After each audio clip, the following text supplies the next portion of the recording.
തിരുവനന്തപുരം വിമാനത്താവളത്തിൽ 3.5 കോടി രൂപയുടെ ഹൈബ്രിഡ് കഞ്ചാവ് പിടികൂടി. മലേഷ്യൻ എയർലൈൻസ് വിമാനത്തിൽ ബാങ്കോക്കിൽ നിന്നെത്തിയ യാത്രക്കാരിൽ നിന്നാണ് ഹൈബ്രിഡ് കഞ്ചാവ് പിടിച്ചത്. സലിം മാലിക് വിശദാംശങ്ങളുമായി. സലിം, വിമാനത്താവളം കേന്ദ്രീകരിച്ചൊക്കെയുള്ള ഇത്തരം കഞ്ചാവ് കടത്തിന്റെ വാർത്ത നമ്മൾ മുൻപും നൽകിയിട്ടുള്ളതാണ്. ഇപ്പോൾ മറ്റൊരു വാർത്ത കൂടി വരികയാണ്. വിവരങ്ങൾ. തിരുവനന്തപുരം വിമാനത്താവളം വഴി ഈ നിലയിൽ ഹൈബ്രിഡ് കഞ്ചാവ് ഉൾപ്പെടെ കടത്തുന്നുണ്ട് എന്നുള്ള വിവരം നേരത്തെ തന്നെ പോലീസിന് ഉൾപ്പെടെ ലഭിച്ചതാണ്. അതിന് പിന്നാലെയാണ് ഇന്ന് രാവിലെ ലഭിച്ച രഹസ്യ വിവരത്തിന്റെ അടിസ്ഥാനത്തിൽ തിരുവനന്തപുരം വിമാനത്താവളത്തിൽ നടത്തിയ പരിശോധനയിൽ 3.5 കോടി രൂപയുടെ ഹൈബ്രിഡ് കഞ്ചാവ് പിടികൂടിയത്. രാവിലെ വന്ന മലേഷ്യൻ എയർലൈൻസ് വിമാനത്താവളത്തിൽ നിന്നാണ് ബാങ്കോക്കിൽ നിന്നെത്തിയ യാത്രക്കാരിൽ നിന്നാണ് ഹൈബ്രിഡ് കഞ്ചാവ് പിടികൂടിയത്. ഒരു പുരുഷനെയാണ് പിടികൂടിയിരിക്കുന്നത്.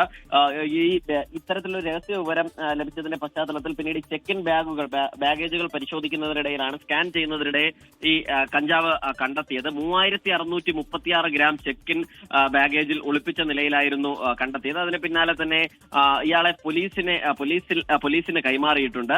മറ്റു നടപടികൾ ഉൾപ്പെടെ നടന്നു വരികയാണ്. കോടതിയിൽ ഹാജരാക്കുകയും ചെയ്യും. അനുജ, തിരുവനന്തപുരം വിമാനത്താവളത്തിലാണ് വലിയ തോതിൽ ഹൈബ്രിഡ് കഞ്ചാവ് പിടികൂടിയത്. 3.5 കോടി മൂല്യം വരുന്ന ഹൈബ്രിഡ് കഞ്ചാവാണ് പിടികൂടിയത്. ലോകത്തെവിടെയായാലും ഏത് സമയത്തും 24 വാർത്തകളും ഓഗ്മെന്റഡ് റിയാലിറ്റി പാക്കേജുകളും എക്സ്പ്ലെയിനറുകളും വിശദമായി കാണാൻ ഞങ്ങളുടെ യൂട്യൂബ് ചാനൽ നിങ്ങൾക്ക് സബ്സ്ക്രൈബ് ചെയ്യാം.